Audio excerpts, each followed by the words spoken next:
Just fast forward, now I'm in Afrox. And I am working there. This is my first job. And I have here, I'm looking around, I was with John, we were together at the University of KZN.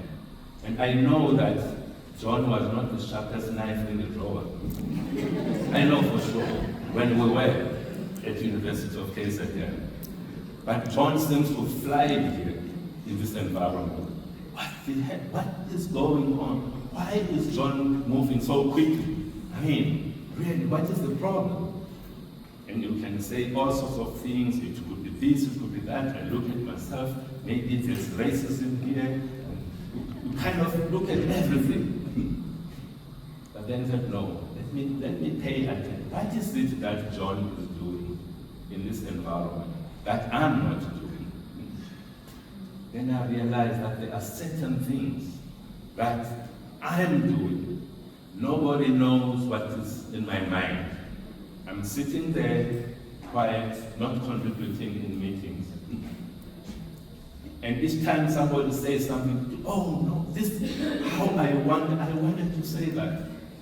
But John has already said it before me. So I had to change myself. The way I've been socialized, I had to change myself, make a bit of a change in my software to make myself to be able to be effective in this new environment that I'm finding myself. So there is this thing called software updates. You know, all of us have got this thing. You need to be doing that. It's there for a reason. This is something that we need to be doing. So the last point that I make here around the personal journey is this thing of a vision and a purpose.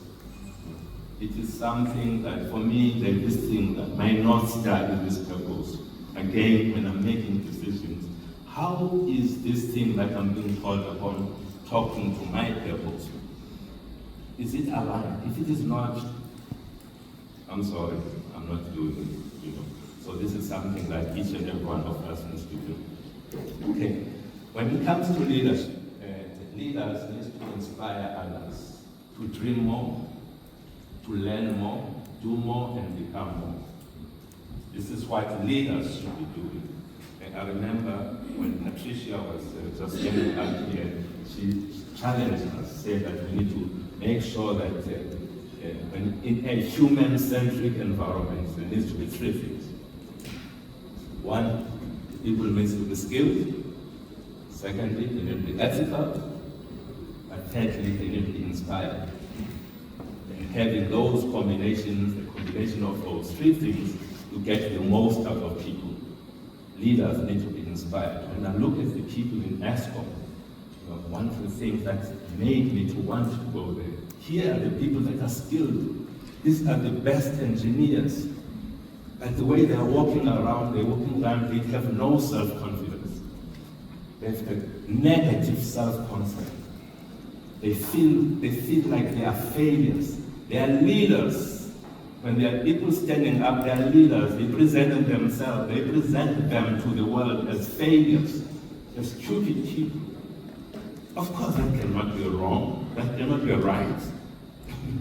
You're supposed to be inspiring people. You're supposed to be challenging them to do more. They did not even want to be seen, to anybody to know that they belong to this organization called ESCOM. That's the role of a leader. We had to help them to reconnect with who they are, wake them up to show them that they have greatness within themselves. That's the peace I'm talking about when it comes to